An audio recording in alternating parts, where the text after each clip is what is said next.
Muy buenas tardes, bienvenidos a todos quienes nos siguen a través de Facebook Live a esta tercera semana de nuestros encuentros digitales organizados por el Banco Central. El día de hoy nos convoca a un tema maravilloso, fascinante y también preocupante, que es el lavado de activos. ¿Cuáles son los retos y los desafíos de la prevención del lavado de activos en el Ecuador, en el contexto del COVID? Para eso, cuento el día de hoy con dos expositoras profesionales de alto nivel que nos acompañan y nos compartirán sus argumentos y sus experiencias desde la perspectiva de una consultora privada profesional y desde una experta y conocedora del medio financiero como oficial de cumplimiento. Doy la bienvenida a Fátima Flores Vera, bienvenida Fátima, y a María Cristina Mosquera, que me voy a permitir presentarles. Fátima Flores es magíster en evaluación de proyectos de inversión de la Universidad del SEMA de Buenos Aires, posee un diploma en Contaduría Pública y Finanzas y su título obtenido de economista por la ESPOL en la ciudad de Guayaquil. Adicionalmente cuenta con especialidades en prevención de lavado de activos, otorgada por la Unidad de Análisis Financiero. Ha sido oficial de cumplimiento calificada por la Superintendencia de Bancos y también por la Superintendencia de Compañías, Valores y Seguros. Cuenta con 14 años de experiencia en el servicio de rentas internas para la identificación de riesgos tributarios y el combate de los delitos tributarios. Tiene experiencia también en aduanas, en banca pública y actualmente es gerente general de SEACE, una consultoría de temas de cumplimiento y de prevención de lavado en el ámbito privado. Adicionalmente, contamos con la participación de María Cristina Mosquera Murgueitio, que es oficial de cumplimiento calificada por la Superintendencia de Bancos, tiene 16 años de experiencia en la prevención de lavado en entidades financieras del sector privado, es miembro del directorio del Comité de Oficiales de Cumplimiento de la Asociación de Bancos Privados del Ecuador y cuenta con una trayectoria destacada y de significativa reputación en el ámbito financiero en los bancos más prestigiosos del país. Extendemos el agradecimiento a la Asociación de Bancos Privados del Ecuador por siempre estar pendientes y por participar permanentemente en estos eventos y espacios académicos para brindar conocimiento y experiencia desde nuestros expertos invitados a la ciudadanía y al público que nos acompaña. Damos la bienvenida a todos los que nos acompañan en redes sociales. Por favor, remitir sus comentarios y preguntas por el chat de Facebook Live y haremos, después de la ronda de presentaciones, las preguntas respectivas. Comenzamos con Fátima Flores. Bienvenida, muchas gracias. Compártenos, por favor, tu experiencia. Muchas gracias, Fernando. Muchas gracias también, Cristina, por la oportunidad de estar acá. Pues la idea del día de hoy es justamente lo que tú has comentado, ¿no? Comenzar un poco de la relación que tiene justamente el lavado de activos con el COVID-19. Durante este tiempo de pandemia, cómo nosotros hemos estado expuestos o cuáles son esos riesgos que de alguna manera se han identificado. Y me voy a permitir en primera instancia poder compartirles a ustedes justamente cuál es la relación que tenemos entre COVID-19 y el lavado de activos. Y básicamente podemos empezar en que ambas son pandemias mundiales y son pandemias mundiales que se esparcen rápidamente en el mundo. Sabemos que el COVID-19 apareció alrededor de diciembre del 2019 en una zona tan lejana como es China, tan lejana de nuestro continente, y que de pronto, de un momento a otro, en 3 meses, alertó y devastó realmente con nuestro país, lamentablemente, y con todo el mundo, hoy está en esta situación. Otro punto importante y la relación entre COVID y lavado de activos es que atacan los sistemas más vulnerables. Por supuesto, atacan no solo a la sociedad, sino también a nuestras economías y, por supuesto, a la salud. Es una enfermedad, es una pandemia que es de difícil detección, pero de fácil contagio. Parece mentira, pero hoy nosotros hablamos en el COVID de las personas asintomáticas que al lado de nosotros pueden estar, y quizás asimismo, de la misma manera, podemos estar al lado de un círculo, de nuestro círculo social, y personas que hoy están identificadas como parte de procesos o involucrados en procesos de corrupción que finalmente, pues como lo es de difícil detección, pero fácilmente contagiable a las empresas y por supuesto también a los profesionales de esta materia. Finalmente, sobre esto es que la sociedad lo que debe estar siempre es alerta a estas vulnerabilidades. Hoy nosotros estamos tomando medidas de prevención justamente para poder contrarrestar esta enfermedad, para poder contrarrestar esta pandemia. Y lo mismo lo hemos hecho nosotros como país. Lo hemos hecho como país en el momento en que se realizaron o se emitieron normas vinculadas justamente a prevenir el lavado de activos, y esto es la Ley Orgánica de Prevención del Lavado de Activos, que su última actualización fue en el 2016, y que justamente con su reglamento y con las normas que emiten los entes de control, entendiéndose como estos, la Superintendencia de Compañías, la Superintendencia de Bancos, de Economía Popular y Solidaria, y la misma Unidad de Análisis Financiero, nos llevan a que nosotros entremos ¿en qué? En un sistema de prevención de riesgos. Y este sistema de prevención de riesgos que está normado, efectivamente nos lleva a nosotros a analizar un aspecto. ¿Cuáles son esos principios básicos que debemos tomar en cuenta nosotros para un sistema de prevención de riesgos? Y efectivamente, y el inicio de todo esto es un buen gobierno corporativo que tenga justamente el liderazgo de implementar en cada una de sus instituciones medidas de prevención y cultura organizacional orientada a evitar los delitos y a evitar la presencia de fraudes, evitar justamente el lavado de activos. El siguiente principio básico es la proporcionalidad. Por supuesto, no va a ser lo mismo implementar un sistema de prevención de lavado de activos en un banco o en una institución financiera versus una empresa dedicada a la construcción o una empresa dedicada simplemente al comercio de joyas o dedicado a la venta de vehículos. Tiene que ser proporcional. Estos programas o estos sistemas de prevención de riesgos en materia de lavado de activos tienen que ser proporcionales. El siguiente paso o principio básico para un sistema de riesgos adecuado es contar con transparencia. Y aquí es muy relevante la participación de los organismos de control. La información que podemos tener nosotros a disposición, y existen leyes justamente de transparencia de la información pública que puede estar a acceso de quienes hoy ejercen este control, que está identificado como el oficial de cumplimiento en cada una de las instituciones. Finalmente, la sostenibilidad de este programa, de este sistema de prevención, va a guardar relación justamente con la mejora continua. No son los mismos riesgos que teníamos antes a los riesgos a los cuales hoy estamos expuestos, y justamente a todos los riesgos ya vamos a ver más adelante a los que con esta pandemia se han generado. Entonces, ¿qué requerimos para poder implementar este sistema? Primero, un compromiso de la alta gerencia en la cual se enfoque justamente en un sistema de prevención y más no de detección. Al oficial de cumplimiento, un oficial de cumplimiento empoderado, un oficial de cumplimiento capacitado, un oficial de cumplimiento que constantemente esté identificando nuevas señales de alerta y que, por supuesto, sea ese ente, esa persona que tiene el rol de estar en contacto con los organismos de control y estar constantemente reportando las inusualidades que se encuentran. Hay un dilema aquí siempre, ¿no? El oficial de cumplimiento al final siempre es contratado por el gerente, y quizás al momento en que no haya esa correlación entre el buen gobierno corporativo y una detección en sí por parte del oficial de cumplimiento, lleva quizás a un conflicto que entra el oficial de cumplimiento, y ahí la necesidad de que ellos puedan tener esa autonomía. Y por supuesto, algo que no es menor y que quizás hoy las empresas lo desconocen, es la atención a la responsabilidad penal.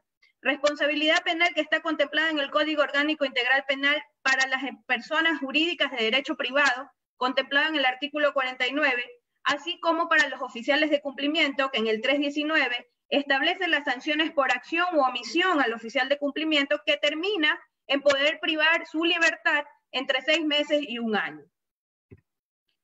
¿Qué tenemos que enfrentar en cumplimiento entonces, luego de haber establecido este primer esquema de un sistema de prevención de riesgos? Hay 3 crisis que, bajo mi criterio y bajo mi experiencia profesional, creo que efectivamente nos estamos enfrentando hoy con esta pandemia.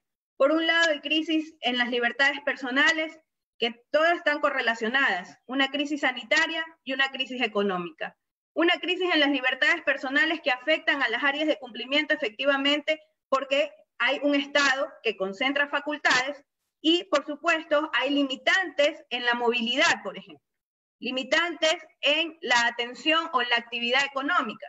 Y todo eso en los programas de cumplimiento al final termina siendo un talón de Aquiles, porque efectivamente no hay forma de llevar o aplicar nuestros programas de cumplimiento de la manera como estábamos acostumbrados.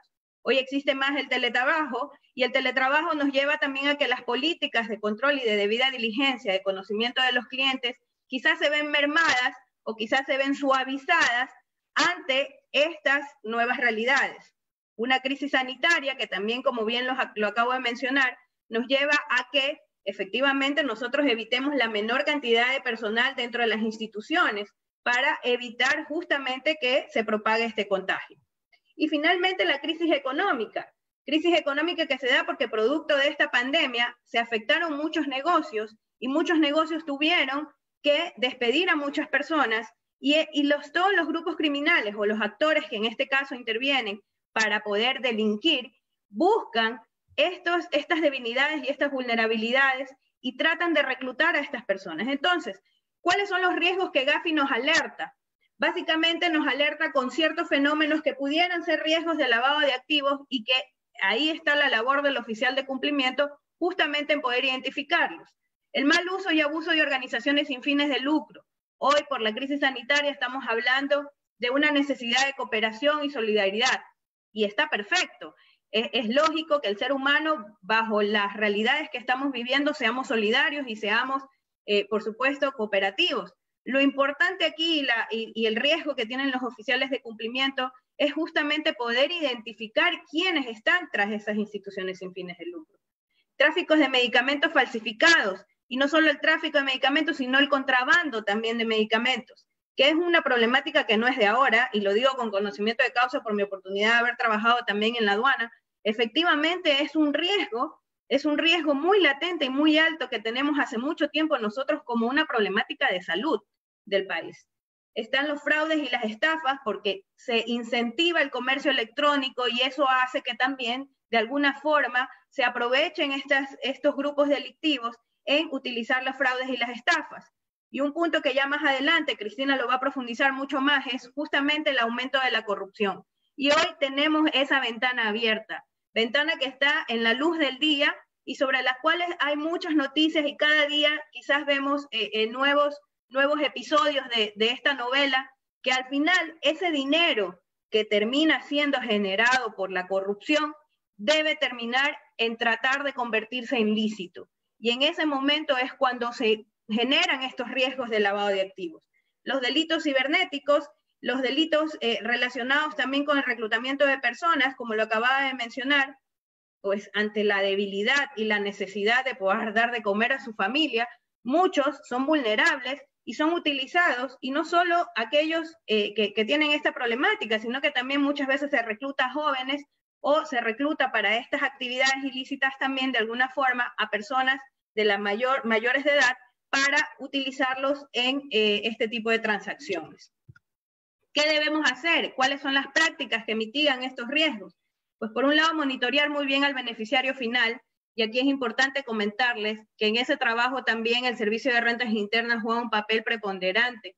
Nosotros como Ecuador venimos desde el 2017 incursionando en el tema y en el Foro Global de Intercambio de Información, en donde hoy el Servicio de Rentas Internas ha normado justamente la presentación del anexo de cuentas de no residentes, el anexo CRS, en el cual lo que va a permitir con toda esa información es poder recabar y poder lograr una transparencia en la información, en donde la Organización de Cooperación y Desarrollo, la OCDE, junto con Gafi, están trabajando mancomunadamente para tratar de combatir estos flujos ilícitos monetarios. ¿Qué otra cosa nos sugiere Gafi? Gafi nos sugiere justamente fomentar el enfoque basado en riesgos. Ok, en aquellos casos o en aquellos sectores en donde yo tengo un menor riesgo, puedo aplicar medidas de debida diligencia o de conocimiento del cliente, de los proveedores o hasta de los mismos empleados más bajas, con menores tramitologías. Muchas veces pasa, y ahí me imagino que Cristina también compartirá conmigo, en los bancos muchas veces cuando van a hacer las transacciones, los oficiales de cumplimiento son muy cuestionados justamente por la cantidad de documentos que uno tiene que llegar a firmar. Son parte de las medidas de prevención y de mitigación. Fomentar el uso de identidad digital, si bien esto requiere una inversión fuerte para las empresas, al final el costo de hoy puede ser el beneficio de mañana. Una constante comunicación con los organismos de control como la Unidad de Análisis Financiero. La Unidad de Análisis Financiero en su página web tiene un sistema de denuncias en la cual uno como ciudadano puede realizar las denuncias. Es tan evidente, y bueno, hoy me imagino que ustedes también seguidores de las redes, hay uno de estos medios de comunicación que ha generado una especie como de barómetro o de corruptómetro en donde tú puedes denunciar también estas medidas o estos aspectos de corrupción. Canales de denuncias a nivel interno son muy importantes también desarrollarlos, de tal forma que cuando estas transacciones ilícitas se pueden dar, y sobre todo en aquellos departamentos que son relacionados con las partes administrativas de las instituciones, y particularmente en aquellas actividades relacionadas con insumos médicos que hoy son los que han saltado a la luz con estos temas de corrupción. Y finalmente la debida diligencia que tiene que ser aplicada en función de este enfoque basado en riesgos. Finalmente, ¿cuáles son los retos y desafíos que bajo mi apreciación y un poco en el ejercicio profesional yo encuentro, no solo a nivel de los sectores, como bien decía yo, el sistema financiero o las cooperativas o el sistema popular y solidario, sino más aún en aquellas actividades profesionales no profesionales designadas, también relacionadas con los otros sectores como son la construcción, las joyas, los couriers y todas estas empresas que finalmente deben implementar. Qué importante, aún no siendo sujeto obligado en materia de prevención de lavado de activos, no debemos perder el horizonte que la norma que hoy tenemos nosotros vigentes es de prevención de lavado de activos y del financiamiento de delitos. Delitos que abarca una serie de aspectos contemplados en el Código Orgánico Integral Penal. ¿Cuáles son mis recomendaciones y los desafíos que tenemos? El tener dentro o normar dentro de las instituciones, no solo en aquellos sujetos obligados, programas de integridad o de compliance, de cumplimiento normativo, que mitiguen riesgos operativos y legales. El empoderamiento de los oficiales de cumplimiento es fundamental. Yo creo que los oficiales de cumplimiento somos una pieza fundamental en la lucha anticorrupción. Siempre lo he dicho y creo que lo voy a seguir manejando bajo ese esquema, siempre y cuando el oficial de cumplimiento cuente con capacitación constante, cuente con la autonomía suficiente para implementar los controles, cuente con información disponible que le permita generar esas señales de alerta a los organismos de control y sobre todo también un empoderamiento que vaya relacionado también con la realidad del riesgo que representa para un oficial de cumplimiento ser parte de una institución y en donde tenga que reportarlo. Reforzar el marco normativo y la supervisión efectiva de los organismos de control. Yo aplaudo realmente a la última reforma que hizo la Superintendencia de Compañías, y yo creo que es súper relevante e importante que se tome en consideración en los otros organismos de control, es la necesidad de evaluar los patrimonios de los accionistas. Las empresas deben evaluar los patrimonios, el análisis patrimonial es fundamental y es una pieza clave para poder identificar riesgos de lavado de activos en las empresas y en los funcionarios. Y reforzar, por supuesto, trabajar. Una de las mejores actividades o acciones que realizó quien en paz descanse, la economista Elsa de Mena en el SRI, fue justamente eso. El dar ese salto radical a lograr una cultura, y una cultura, sobre todo, una cultura de prevención de lavado de activos. Que sea una política de Estado que no solo sea escrita, sino que sea realmente convenida, realmente actuada de esa manera. Y yo creo que no solo ahí los entes públicos forman parte, sino quienes estamos hoy desde la sociedad civil, desde el sector privado, y por supuesto con la intervención de grandes grupos, como la intervención, como tú bien lo mencionabas, Fernando, al inicio, de Asobanca, creo que podemos hacer y reforzar ese aspecto tan fundamental que es la cultura de prevención. Finalmente, solo para culminar, creo que hay un punto bastante relevante y le voy a dar paso con eso a Cristina, quien va a profundizar estos temas. Yo creo que aquí, y una frase que encontré de Augusto Roas, un autor paraguayo que me gustó muchísimo, que dice que el poder de infección de la corrupción es más letal que el de las pestes. Y hoy nosotros realmente tenemos esa realidad.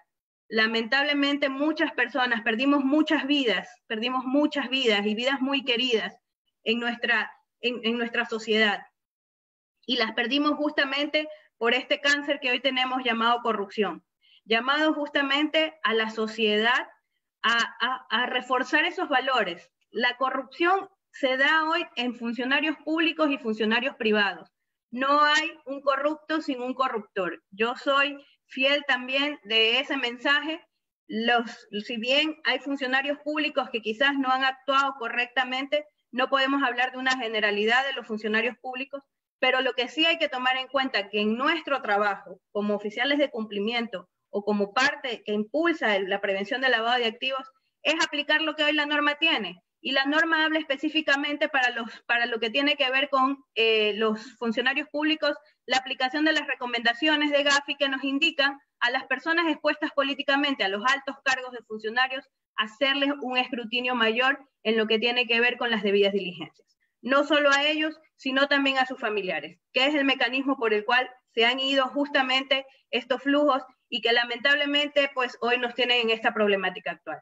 Con eso culmino yo mi presentación. De verdad que agradezco mucho la oportunidad de conversar y pues le doy el paso a Cristina, en este caso pues para poder conversar justamente de la realidad que hemos vivido en este sentido. Muchas gracias, Fátima. Te agradezco mucho por toda tu aporte e intervención. Voy a dar el paso a María Cristina, solo que quiero también complementar la presentación que me faltó al inicio. María Cristina es magíster en finanzas empresariales por la Universidad del Ejército, la Universidad Politécnica del Ejército, la ESPE.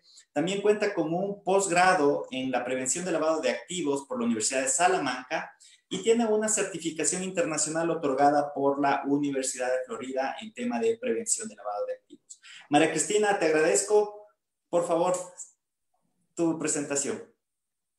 Buenas tardes con todos. Gracias a la invitación que a través de la Sobanca me hicieron llegar.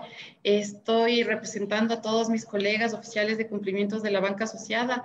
Así que un poco conversando contigo y viendo el tema que hoy nos ocupa, lo que nosotros queremos es un poco mostrarles lo que como bancos hemos estado estudiando y analizando en los últimos meses. Esto es los casos de proveedores de hospitales públicos. Como ustedes saben, el tema de la corrupción nos ha infestado totalmente y ha sido una avalancha de elementos y eventos que han caído sobre los bancos. Sin embargo, las unidades de cumplimiento hoy nos vemos cada vez más preocupadas, pero sin embargo hemos tenido que cambiar nuestra forma de trabajar, hemos cambiado nuestra forma de analizar los casos. Como ustedes van a ver, la norma anterior que teníamos emitida por la Superintendencia de Bancos nos hablaba de transacciones inusuales e injustificadas. Hoy por hoy, los delincuentes han justificado de manera correcta todas sus transacciones. Entonces, hoy más que nunca hemos tenido que cambiar el análisis, nos hemos volcado sobre las señales de alerta. Ya tenemos el acompañamiento de una nueva norma que la Superintendencia de Bancos emitió el 29 de mayo, una norma que nos pone a la vanguardia en la administración de riesgos de este delito. Siento que es una norma que está creada por la coyuntura en la que vivimos, la cual nos hace mirar más allá, nos hace ver que si las cosas pueden estar justificadas, tenemos que ver todas las señales de alerta que pueden acompañarlas para poder trabajar de la mano con los entes de control, como son la UAF y Fiscalía. Entonces, creo yo que ha sido... Sí, dígame. Hazme, por favor, ayúdame con opciones de presentación para poner toda la pantalla, por favor, porque me dicen que tenemos una pantalla reducida. Discúlpame, está con toda la pantalla, no le veo. A ver. Sí, no. Pero no sale aquí. Espérame un segundo. Claro, con mucho gusto. No me deja. Ahorita estás en una diapositiva que dice trascendencia, inspirar y retribuir confianza, coherencia, esfuerzos, responsabilidad. Espérame un segundito. Creo que es que también estoy proyectando. Sí, es eso. Ahí está, me dicen que ahí está perfecto, que se está transmitiendo bien.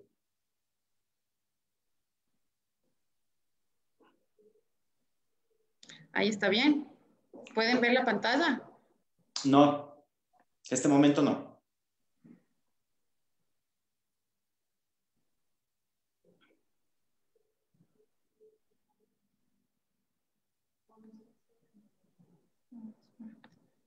Ya lo puse.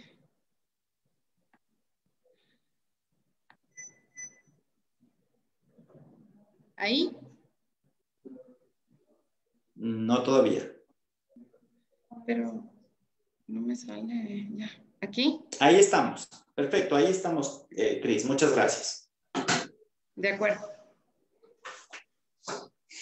Ok. Continuemos, Cris, por favor. Entonces, bueno, un poco hemos tomado las principales señales de alerta de estos últimos meses, ¿no? Como un poco mencionaba Fátima, la información de la Superintendencia de Compañías y del SIRI es vital, pero creemos importante ver justamente estas señales de alerta. Nosotros hablamos, por lo menos hemos visto casos desde el 2017 de compañías que presentan un incremento sustancial en sus balances, como podemos ver aquí el nivel de ingresos. Como puedes ver, tenemos un ingreso en el 2017 y apenas en los primeros 6 meses del año 2018 un incremento del 563%. Existe en el balance, la parte de las compras, tenemos un incremento del 253% de un año a los 6 meses del año siguiente. Eso a nosotros nos ha llamado mucho la atención, hemos pedido justificaciones para todo esto.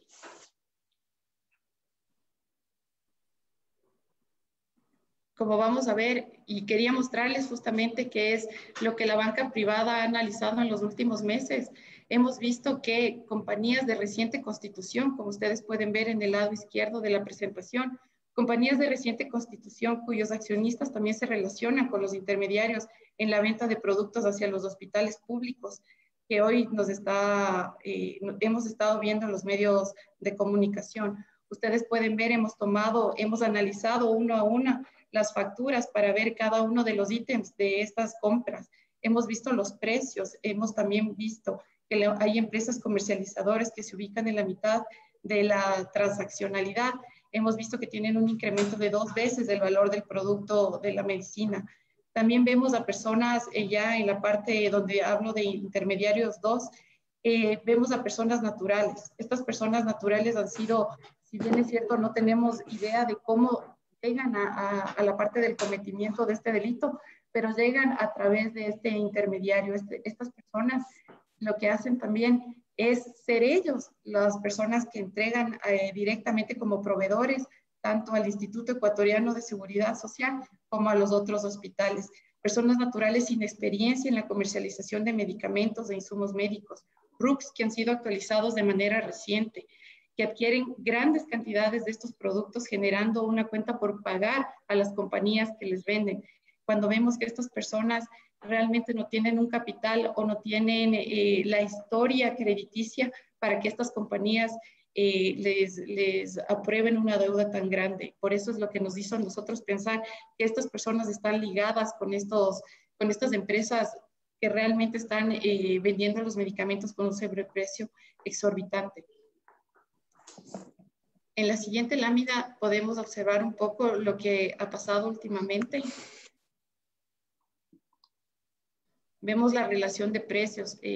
Muchos bancos hemos analizado cada uno los precios de laboratorio en el Ecuador. Como ustedes pueden ver, hemos realizado un análisis exhaustivo de esos mismos ítems en laboratorios u otras fuentes y hemos analizado el precio de venta al público en vademecums internacionales, que son la guía de precios que tienen estos elementos, y ahí es donde nosotros hemos podido notar que existe realmente un incremento, porque lo hemos analizado con el mercado, no solamente con el mercado nacional, sino con el mercado internacional.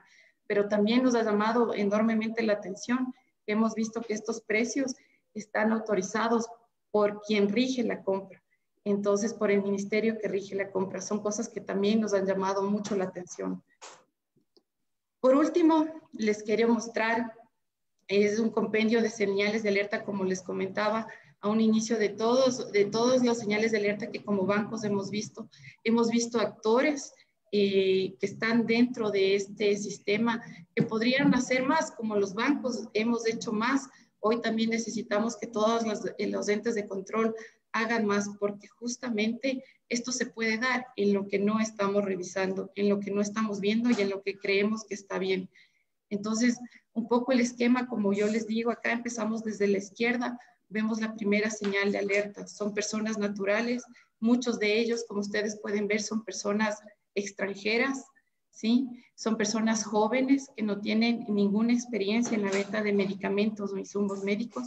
Sin embargo, son ellos los que reciben el dinero del Instituto de Seguridad Social como pago por las medicinas que cada uno de estos hospitales públicos, como ustedes pueden ver aquí en el diagrama, se encuentra. La segunda señal de alerta, como ya les había dicho y también un poco había mencionado Fátima, es la edad de estas personas. Tienen entre 20, 21 años, 27 años, hasta 35 años. Eso a nosotros como institución financiera nos llamó la atención, pero la mayoría de ellos consta con un contrato que se encuentra dentro del ente de control, CERCOP, quien es el que se podría decir tiene una labor de administración, de autorización de que se les emite estos contratos. Tenemos otra señal de alerta, como que las compañías que están vendiendo actualmente medicamentos tienen actividades económicas diversas, como son empresas de distribución de madera, de marketing comercial, de relaciones públicas que están inmersas en proveer de medicamentos a los hospitales estatales. También vemos que ya existían muchas personas que habían sido reportadas anteriormente ante la UAFE. Obviamente yo sé que eso toma tiempo y hay una investigación detrás, pero todo este esquema que hemos analizado como bancos también lo hemos compartido con la unidad de análisis financiero y siento que en estos meses hemos trabajado de manera estrecha, atendiendo todos los requerimientos que ellos necesitan para que esto pueda ir de una manera sustentada y adecuada y de forma eficiente hacia la Fiscalía General del Estado. ¿Para qué? Para que veamos lo que hoy podemos ver. Hoy sentimos y todos tenemos una gran satisfacción al ver que muchas personas han sido detenidas y todos entendemos que detrás de eso estamos los bancos, las instituciones financieras, está la UAFE y está la Fiscalía. Siento que todos estamos trabajando porque la verdad que en este país somos más los honestos, pese a que las noticias estén plagadas de casos de corrupción y de deshonestidad en el país. Eso es lo que yo les quería comentar por hoy. Estas son las principales señales de alerta. Como les comento, lo más importante es que los bancos hemos tenido que cambiar la forma de trabajar en las unidades de cumplimiento. Como ustedes saben, el delito de lavado de dinero es un delito que se actualiza de manera constante. Ellos saben dónde nosotros estamos controlando, pero nosotros también tenemos que actualizarnos. También siento que el trabajar de manera estrecha con las entidades de control, como son la UAFE, la Superintendencia de Bancos, el mismo Banco Central, ha hecho que nosotros podamos trabajar de mejor manera y de que los bancos podamos dar alertas de mejor calidad hacia nuestro ente de control. Entonces, creo que trabajar en equipo, estar unidos combatiendo la corrupción, tanto la parte privada como la parte pública, creo que nos va a hacer mejores y nos ayuda grandemente como país. Eso es, Fernando. Muchas gracias, Cristina. Gracias por todo lo que nos has hecho de una forma aplicada, tu exposición con casos prácticos, con mapas de relacionamiento que nos permiten dimensionar y entender de mejor manera cómo se están presentando, cómo se presenta este fenómeno y cómo este fenómeno de lavado de activos muta, se transforma, se vuelve a integrar en las dinámicas económicas, aprovecha el contexto para mutar y aprovechar estas brechas o estas ventanas de riesgo que se abren en el contexto del COVID. Agradezco a ustedes por su presentación. Vamos a iniciar una ronda, espacio de preguntas y respuestas en las que voy haciendo intercalado a cada una pregunta y una respuesta. Por favor, vamos con Fátima. Fátima, ¿cuál es el papel y el rol del oficial de cumplimiento? No desde una perspectiva únicamente financiera, sino desde una perspectiva global. En términos actuales, hoy, un oficial de cumplimiento, ¿qué rol debe cumplir? Bueno, muchas gracias, Fernando, por la pregunta. Y efectivamente, como bien lo decía, la importancia del oficial de cumplimiento y el empoderamiento del oficial de cumplimiento es un eje primordial dentro de un sistema de prevención del lavado de activos.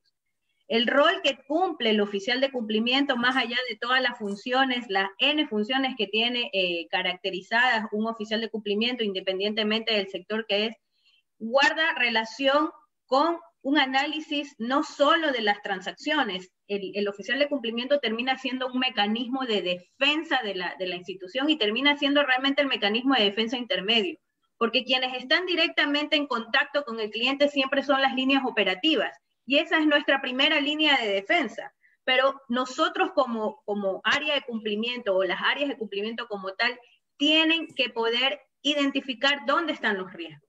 El rol del oficial de cumplimiento es poder justamente estar actualizado en el campo normativo, estar actualizado en el campo de los riesgos a los cuales estamos expuestos. Hoy, con estos cambios de riesgos a los cuales está expuesto justamente el oficial de cumplimiento, lleva a que identifique, y algo muy primordial, como yo lo mencionaba, es que se pueda, y los oficiales de cumplimiento rompan esa barrera tan difícil que es dentro de sus actividades, que es cruzar esa barrera de tomar la decisión justamente de reportar y de lograr ese compromiso mancomunado con la alta gerencia. Si no hay ese compromiso mancomunado con la alta gerencia, el objetivo o la función que realiza el oficial de cumplimiento finalmente no va a poder darse. Entonces, el rol que cumple es primordial en la lucha anticorrupción. Justamente tuve la oportunidad de estar en una escuela hace poco, el año anterior, en una escuela anticorrupción en donde escribí un ensayo y espero poder compartirlo luego con ustedes también, respecto justamente a la importancia del oficial de cumplimiento para la lucha anticorrupción. Es muy relevante el hecho de que ellos, con la información que tengan a disposición, puedan efectuar estas señales de alerta. Pero como bien lo decía Cristina, hoy tiene que cambiar el esquema de control del oficial de cumplimiento. El oficial de cumplimiento ya no solo tiene que saber sobre lavado de activos, el oficial de cumplimiento hoy tiene que empoderarse en conocer sobre los temas de fraude, sobre los temas de contabilidad, sobre los temas tributarios. Una de las formas más rápidas para poder identificar un riesgo de lavado de activos es la evasión tributaria. Y eso lo puede decir la unidad de análisis, lo ha dicho muchas veces en capacitación que he tenido la oportunidad, la unidad de análisis financiero y económica, justamente la evasión tributaria es ese mecanismo. Y hoy a través de esa información, es como bien lo dice Cristina, han podido identificar la banca estas prácticas.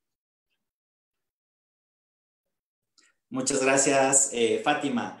Cristina, tanto Cristina como Fátima mencionaron algo fundamental, señores ciudadanos que nos ven a través de redes sociales. Es la necesidad de un trabajo interrelacionado, de un trabajo interconectado entre las diferentes instancias de control en el ámbito público y en el ámbito privado. Y yo no dejo solamente ahí ese aspecto. Hay que trabajar y hay que pensar en un esquema regional de integración, tanto público y privado, entre las diferentes economías y los países para poder potenciar los esquemas de, primero, compartir información.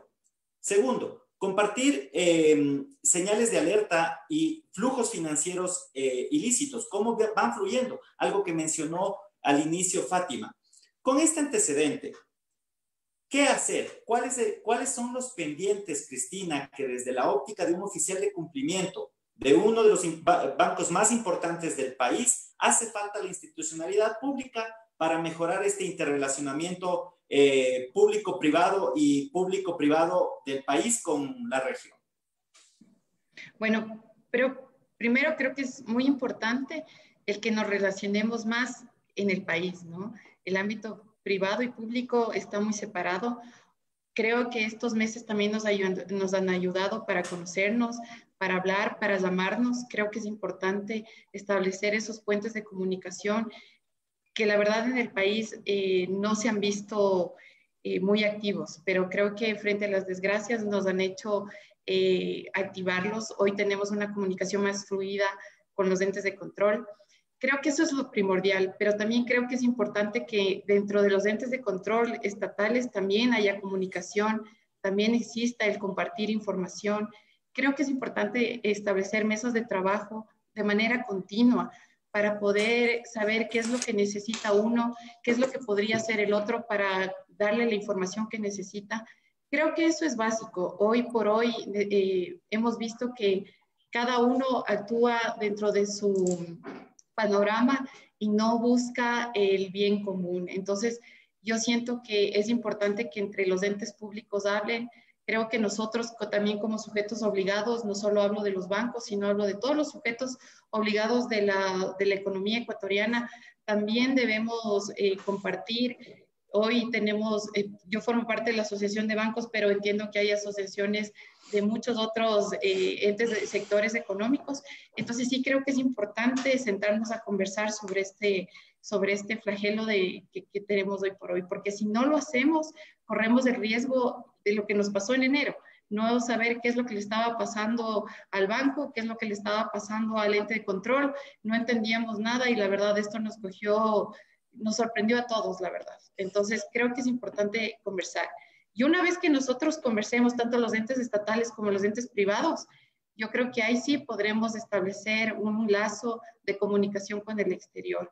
Y también necesitamos aprobar leyes adecuadas que nos sirvan a todos para combatir este delito, ¿no? También creo que hay muchas leyes que están obsoletas, que no han pasado por la aprobación del legislativo y que eso necesitamos para que justamente luchemos contra este delito. Sin las leyes adecuadas no podemos compartir información ni internamente ni externamente, entonces no hacemos mucho. Creo que también eso es lo primero que habría que hacer. Muchas gracias, Cristina. Fátima, tú mencionaste algo muy importante y trato de unir con lo que nos mencionaste en la respuesta anterior sobre el rol del oficial de cumplimiento. Tú has mencionado la importancia de los compliance, de estos documentos o contratos o acuerdos que firmamos nosotros como funcionarios públicos o que firma quien administra recursos o que puede tener una influencia sobre alguna decisión en beneficio de la gestión de recursos, sea en el ámbito privado o en el ámbito público. Y te contextualizo en esto. El fenómeno de la corrupción no necesariamente es en épocas de bonanza como en épocas de crisis económica. Vemos que se pueden presentar tanto en épocas de bonanza económica como en épocas de contracción o crisis económica. Frente a eso, ¿cuál sería el papel o la ventaja de implementar estos instrumentos como los compliance en la gestión de compras públicas en los sectores estratégicos del país? Claro.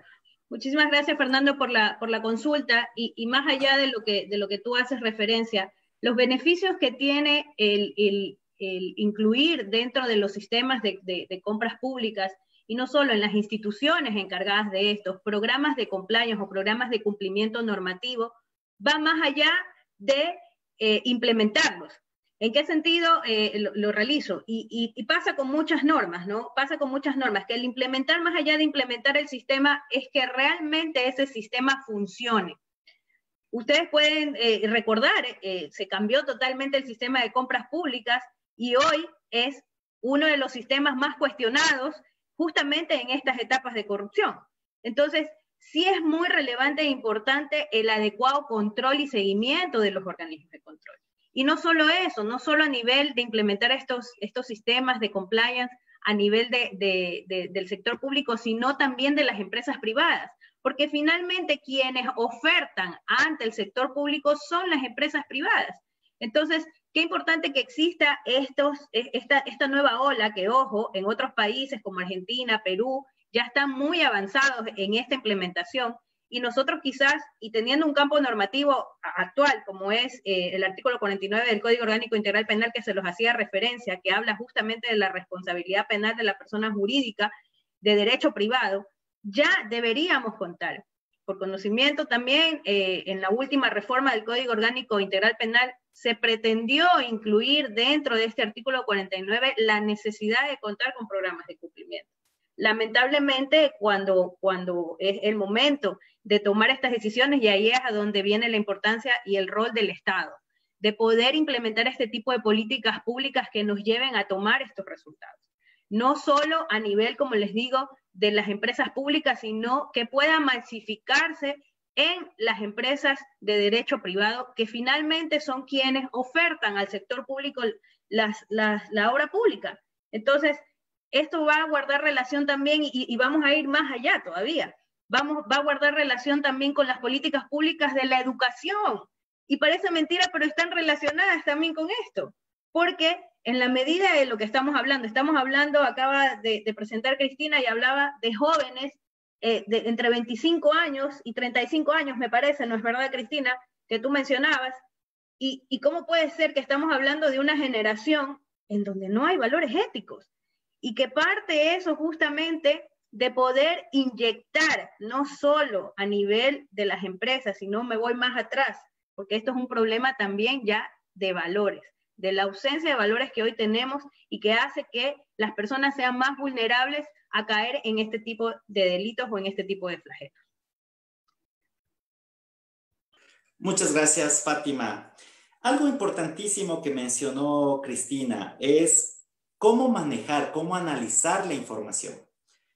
Obviamente nos habla desde una óptica, desde el sector financiero, del sistema financiero, donde hay una serie de registros bancarios que se generan como información de los diferentes usuarios del sistema financiero.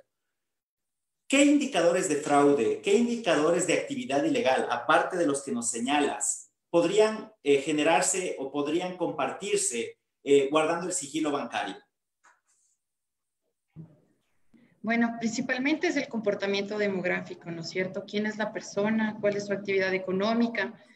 ¿Qué actividad le avala a él para en estos casos, ser sujeto de un contrato importante, ¿no es cierto? Eso es lo que nosotros hacemos principalmente, ver sus datos demográficos, conocerle, recabar esa información, analizar, luego sí, ya venimos a analizar cada una de las facturas, también incluye mucho análisis financiero en la parte de las compañías, entender cómo está el mercado, cómo hay una contracción en ciertos tipos de actividades económicas. Hoy por hoy, sin embargo, hay empresas que pertenecen a esos mercados y tienen una liquidez alta. Entonces, eso, por ejemplo, nos llama mucho la atención y son consideradas señales de alerta importantes para nosotros continuar con un análisis. No nos limitamos a revisar contratos, a revisar facturas. Creo que ahora más que nunca vemos el entorno y sobre todo el entorno económico en el que se desarrolla el cliente. Perfecto, muchas gracias, Cristina. Importantísimo lo que nos menciona y quiero relacionarlo también con lo que mencionaste tú, Fátima, sobre el patrimonio de los accionistas. Tanto Cristina como Fátima han mencionado sobre todos estos entramados o redes societarias o redes de funcionamiento de, en este caso, en dos ejemplos, de casos de corrupción, donde han existido flujos financieros o transacciones financieras entre diferentes unidades económicas, sean de derecho de personas jurídicas o personas naturales. Frente a eso, ¿cómo recabar la información o qué nos hace falta para hacer un análisis de las variaciones patrimoniales de los accionistas en la parte de qué conforman las compañías? Por favor, Fátima, ¿qué recomendaciones nos puedes dar? Sí, justamente como yo te decía, la reforma que hubo en diciembre del 2019 yo creo que nos da a todas las empresas la oportunidad de poder revisar esta documentación ya poniéndole un cumplimiento, no solo, es decir, en el caso de que el accionista, porque pasa, muchas empresas y el sigilo de la información del accionista nunca quiere transparentar su información de sus ingresos o de su patrimonio en particular, sin perjuicio de que cuando superan los umbrales establecidos, tienen que reportarlo ante el Servicio de Rentas Internas, ¿no? Y ahí te voy luego a indicar cuál es la otra propuesta que yo creo que deberíamos trabajar. Pero particularmente esa norma hace que si dentro de un tiempo el accionista no entrega la información al oficial de cumplimiento, debe inmediatamente el oficial de cumplimiento poner en conocimiento de la Superintendencia de Compañías. Yo creo que eso es una gran ayuda para el oficial de cumplimiento porque muchas veces, como te digo, pasa que el accionista quiere precautelar su información. Pero yo creo que sí es importante porque esa es una de las formas en cómo nosotros podemos tener una economía saludable dentro de una empresa, saber la procedencia de los fondos. Y justamente con esa procedencia de fondos, al momento de que no encontramos ninguna señal de alerta, nos va a permitir tener la tranquilidad de mañana no estar involucrados en esquemas como los que acaba de mencionar Cristina. El otro camino que justo te iba a mencionar y que yo creo que es importantísimo, hoy tenemos muchas fuentes de información y tenemos muchas fuentes de información que quizás cada institución se la guarda para sí misma. En algún momento y en el evento que tuvimos la oportunidad de conocernos justamente se hablaba, me parece, la Superintendente de Economía Popular y Solidaria lo decía, Hoy trabajamos cada institución para cada uno.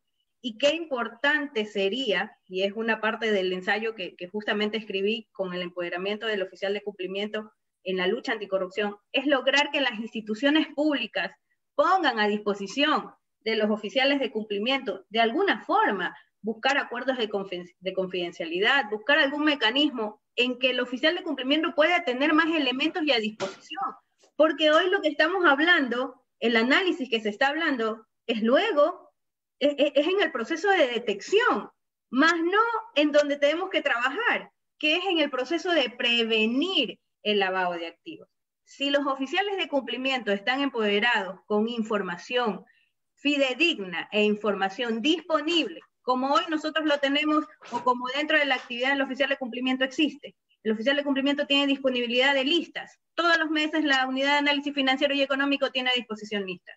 Trabajemos entonces las instituciones públicas con el sector privado para poder lograr ese empoderamiento de información, de bases de datos que nos permitan no ser reactivos, sino más bien preventivos. Muchas gracias, Fátima. Cristina, habías mencionado un aspecto importante en tu respuesta anterior, que es el factor regional.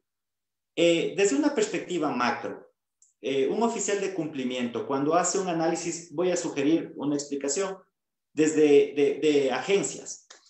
¿Cómo identifican el aspecto de presencia de billetes por tipo, por denominación, en ciertas agencias bancarias localizados en ciertos lugares o regiones del país?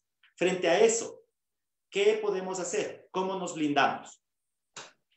Bueno, los bancos hemos hecho un análisis geográfico importante acerca de dónde recibimos depósitos en efectivo, el tipo de depósito en efectivo, ¿no es cierto?, y los montos. Sabemos cuáles son nuestras áreas de riesgo, entendemos qué tipos de actividades económicas respaldan esos depósitos. Siento que blindarnos al recibir tal o cual denominación de billetes no creo que es la mejor forma.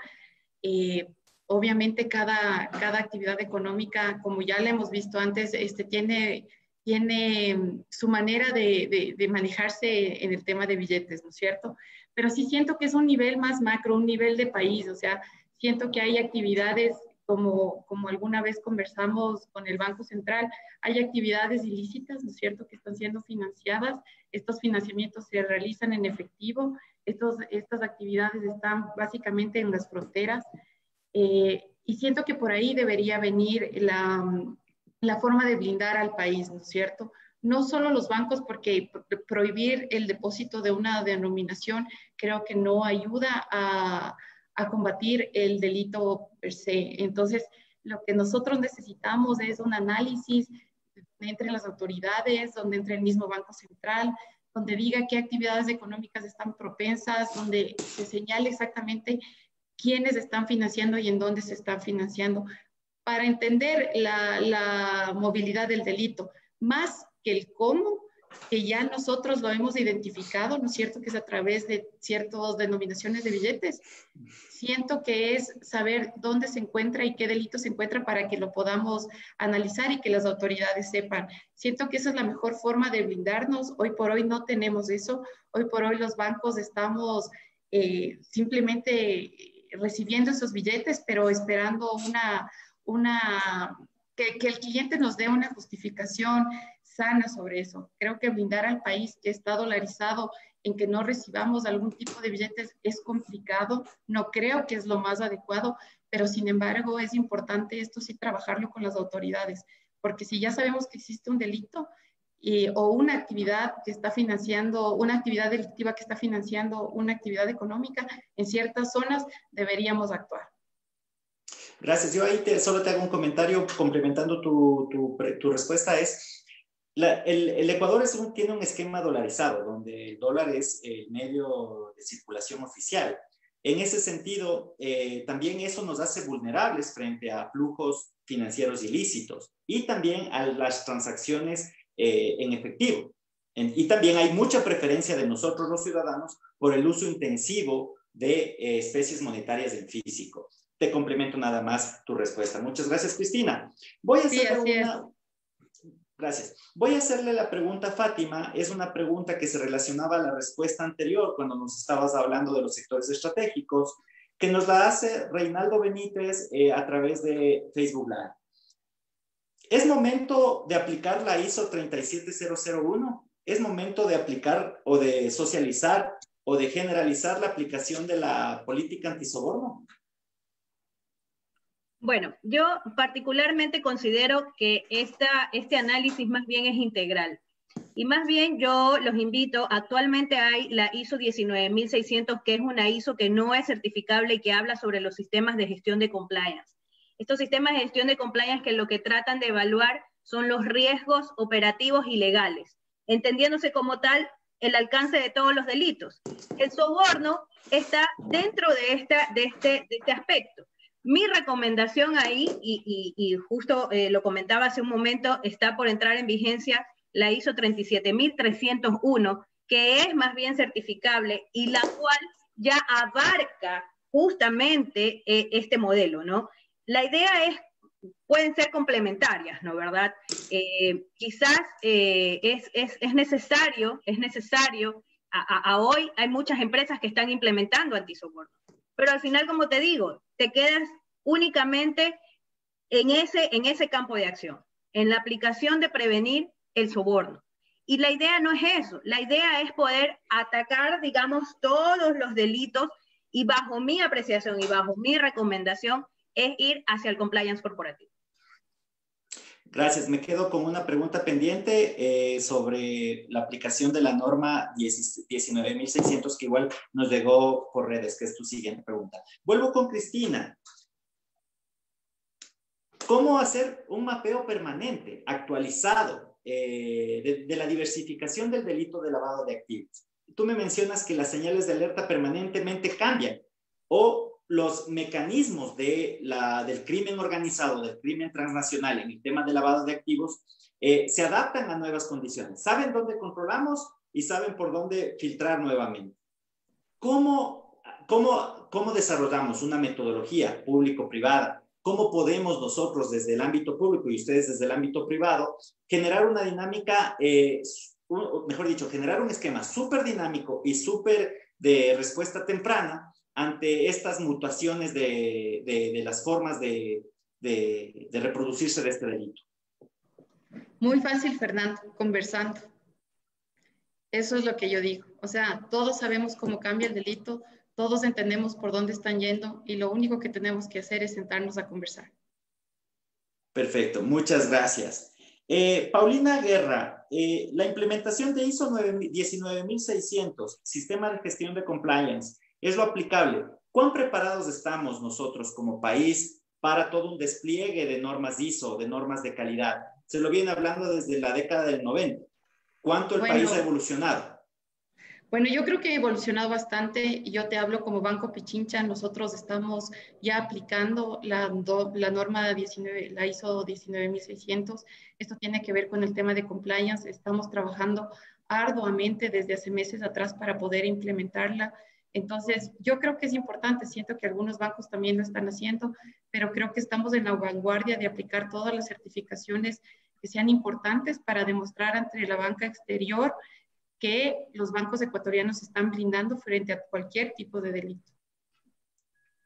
¿Tienes algo que complementar ahí, Fátima? Sí, efectivamente, como bien lo indica Cristina, ¿no? Hoy está vigente, o sea, estamos a la puerta de crear esta certificable que es la 37301, que está todavía en análisis y muy próxima a salir, al menos de lo que yo me he retroalimentado. Y creo que el Ecuador está preparado para eso. Yo creo que es importante y guarda relación y esta pandemia a nosotros nos ha movido totalmente la forma de hacer las cosas. Y es estar adaptado siempre. Algo importante, la resiliencia. Y parte de esa resiliencia es también en las empresas comenzar a involucrar, a implementar estos sistemas. Sistemas que van a permitir no solo, y que parte de una de las claves de la implementación de este sistema es justamente el liderazgo. Si tenemos empresas sanas, empresas éticas, y que hoy en el Ecuador existen grandes grupos, familiares que tienen implementado, como bien me da muchísimo gusto escucharlo de Cristina, saber que el banco también y la banca también está orientándose hacia esa línea, nos va a llevar a obtener buenos resultados. Porque te digo, eso ya lo ataca de una forma integral. No solo los riesgos relacionados al lavado de activos o solo el soborno, no. Dejémoslos las individualidades y más bien abordemos todo el contexto.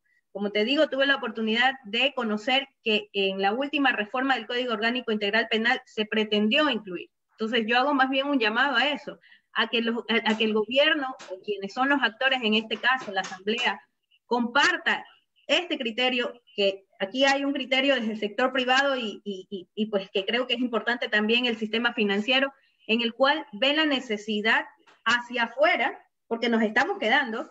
Países como Perú, Argentina, están muy desarrollados en esta temática. Entonces, Colombia también. Entonces, no nos podemos quedar atrás. Creo que esa es la ola que se viene y tenemos que subirnos en esa ola. Gracias. Nuevamente, Cristina, ya para finalizar esta pregunta para ti, Cristina, y una adicional para Fátima. La pregunta es de Andrés Padilla a través de redes sociales. La parafraseo. ¿Cómo la tecnología nos puede ayudar a las unidades de cumplimiento, que usualmente son pequeñas, frente a todo el trabajo que tienen que hacer? ¿Cuál es el rol de las tecnologías en este proceso? Muchísimo, creo que es la herramienta más importante que hoy por hoy tenemos. O sea, te cuento un poco, el banco está trabajando con el centro digital que no solo hace nuevas tecnologías para establecer nuevos negocios, sino también para controlar este delito. Entonces, hemos trabajado 8 meses con ellos para establecer un nuevo modelo de riesgos del cliente. Creo que eso nos va a ayudar mucho. Lo terminamos hace un mes y lo estamos ya poniendo en práctica. Estamos en un paralelo, pero creo que la tecnología hoy por hoy es nuestra arma más importante y creo que todo lo que tengamos a la mano nos sirve para combatir este flagelo hoy en las instituciones financieras y en todos los sujetos obligados. Gracias, Cristina. Voy a mencionarte, Fátima, sería nuestra última pregunta, de ahí vamos a hacer el cierre. Voy a dar lectura a una pregunta de Jorge Jara a través de redes sociales. ¿Cuál es la referencia normativa para justificar el uso o la tenencia de información de accionistas y directivos, si tienes a la mano? O explícanos el por qué es importante tener acceso a esta información. Sí. La última reforma que justamente indicó esta oportunidad de entregar la información de los accionistas está en el registro oficial 96, justamente del mes de diciembre, me parece 9 de diciembre del 2019, en la cual la Superintendencia de Compañías establece la necesidad justamente de evaluar parte de las políticas de Conoce tu Empleado, que es una de las políticas que ya en materia de prevención del lavado de activos deben identificarse y contemplarse dentro de los manuales de cumplimiento, es que justamente se evalúe cómo es el nivel, cómo va cambiando su nivel de ingresos o su nivel patrimonial a través del tiempo. ¿Para qué? Para justamente precautelar que funcionarios o empleados de las instituciones no estén involucrados. Recordemos que la materia es la prevención y justamente con la prevención lograr eso. No olvidemos además que en la actualidad ya los accionistas tienen que hacer un reporte también de declaraciones patrimoniales. No olvidemos que existe normado también por el Servicio de Rentas Internas el APS, que son ¿cómo se llama? La información de los accionistas. Y finalmente la ola, que para mí también es importante, en donde el sector financiero es un eje fundamental, que es el anexo de cuentas de reportes de no residentes, el anexo CRS, en la cual es necesario identificar al beneficiario final. Como les digo, tanto OCDE como GAFI hoy se han unido para la lucha contra estos flujos financieros ilícitos y la información normativa la tenemos a nivel internacional y a nivel local. Es simplemente aplicarla. Muchas gracias. Quiero agradecer a CIACE, a Fátima Flores, su representante, su gerente general. Quiero agradecer a la Asociación de Bancos y al Comité de Oficiales de Cumplimiento por siempre participar, colaborar y siempre estar con el mayor de los propósitos y colaboración con el Banco Central para realizar estos eventos. Espero que la ciudadanía haya aprovechado el conocimiento de nuestras expositoras, los ejemplos y lograr sensibilizar sobre la importancia de introducir en el debate nacional el tema del fenómeno de lavado de activos. Por lo que está detrás, ¿no? Que nos queda mucho con estos ejemplos para nuestra reflexión. Quiero mandar un saludo a todos quienes nos acompañan, especialmente a los amigos de la Unidad de Análisis Financiero, de la UAFE, de nuestros amigos del Comité de Oficiales de Cumplimiento, del Servicio de Rentas Internas de la Unidad de Inteligencia Tributaria, de la Unidad de Lucha de Lavado de Activos de la Fiscalía General del Estado y a la Unidad de Lavado de Activos de la Policía Nacional, que siempre nos acompaña.